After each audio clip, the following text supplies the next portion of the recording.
One of those lazy young people that are playing video games, they're being kicked off of Medicaid. So there's a story going out there about this lazy young person playing video games, I guess, in their parents' basement that is going to be kicked off of Medicaid. There's another story out there about Medicaid and the big, beautiful bill.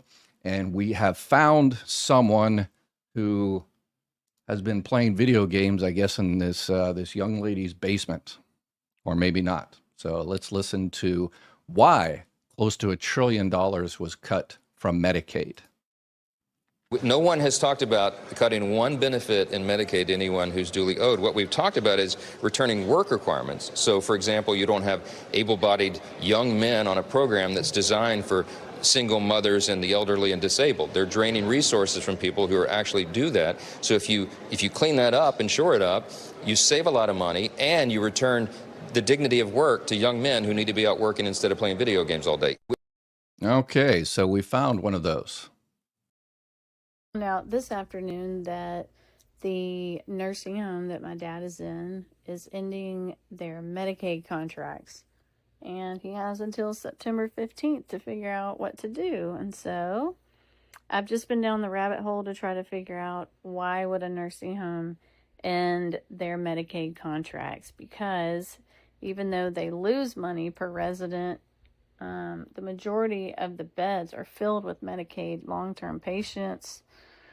So why would you end those contracts? You have to be in financial distress.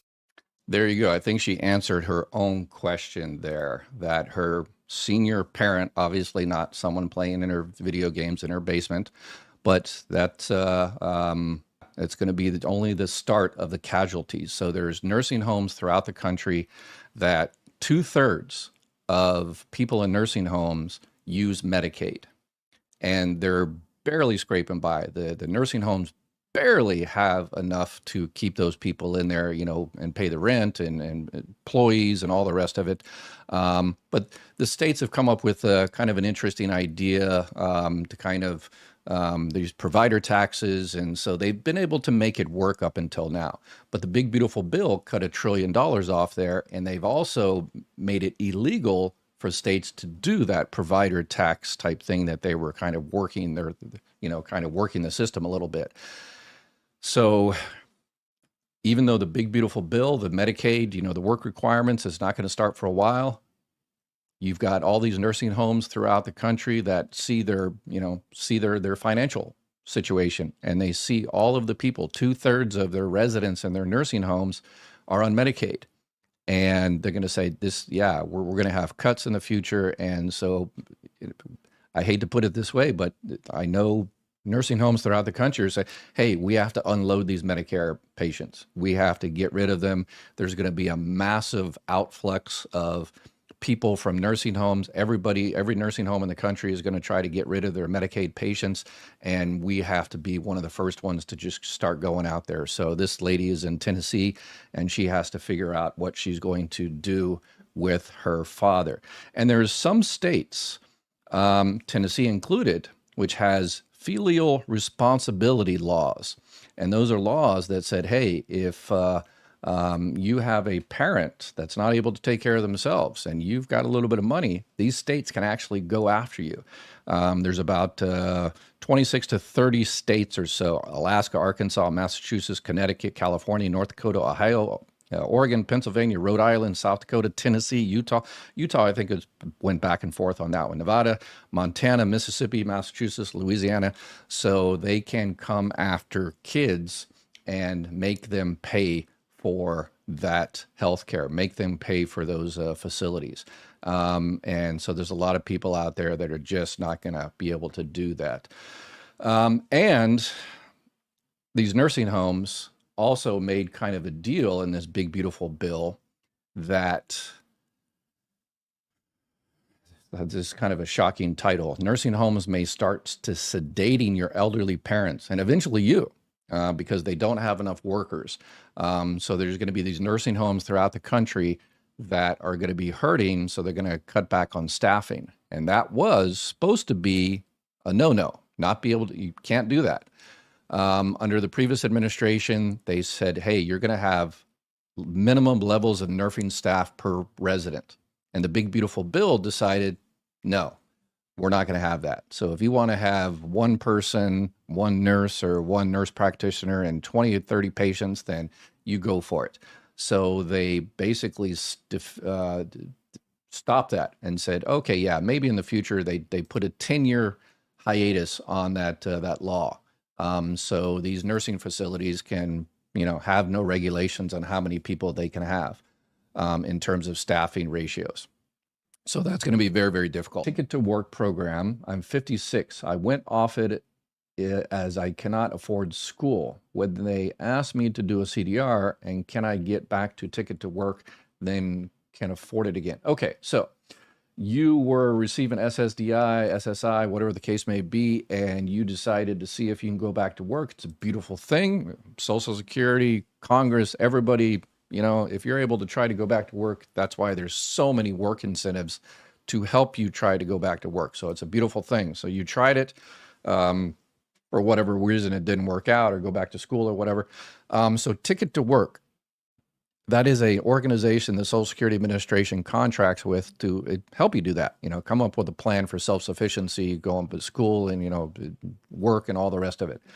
But if you went off of it, while you're on Ticket to Work, yeah, you don't get CDRs, the continuing disability reviews. Once you go off of it, then you're up for CDRs again. But don't worry about CDRs. People always freak out about CDRs.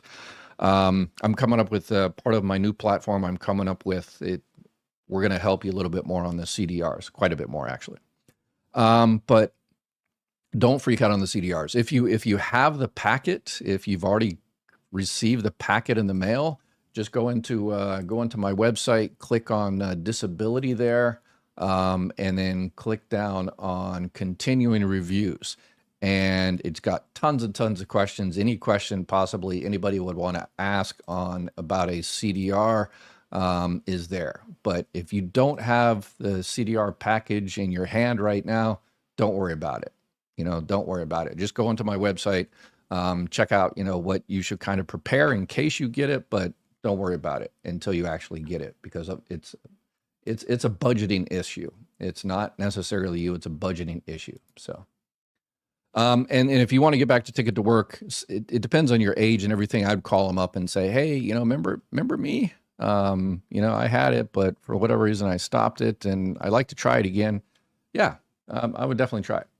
I think COLA should not impact SNAP. Your rent for two things, it should not be impacted. Well, COLA impacts everything. COLA impacts how much money you got coming in. So again, 8.7%.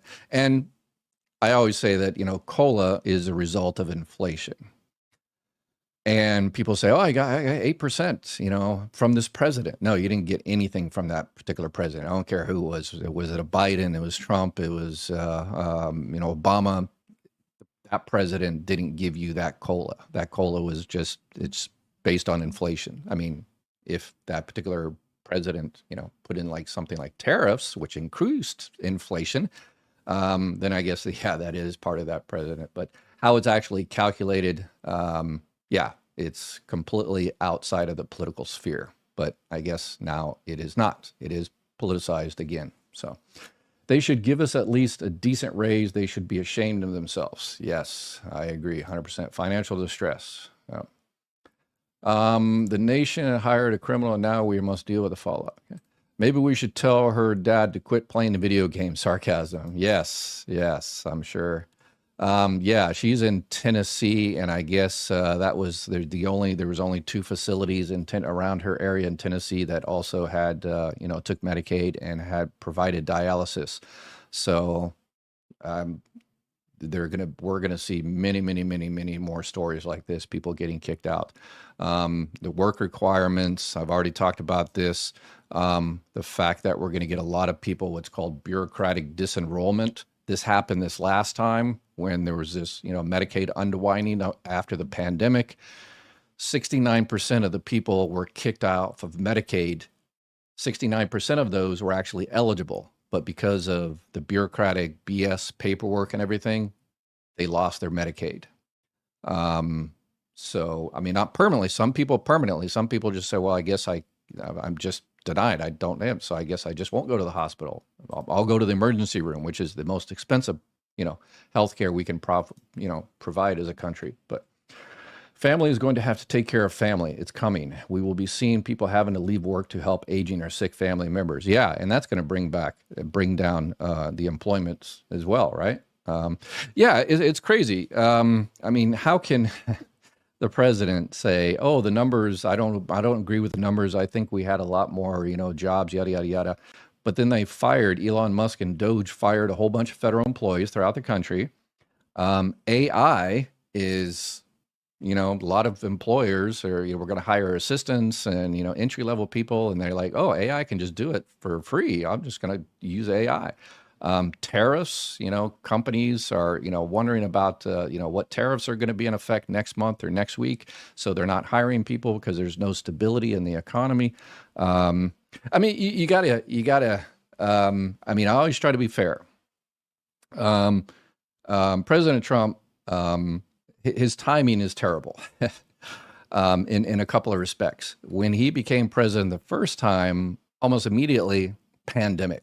First time since the Spanish the Spanish flu.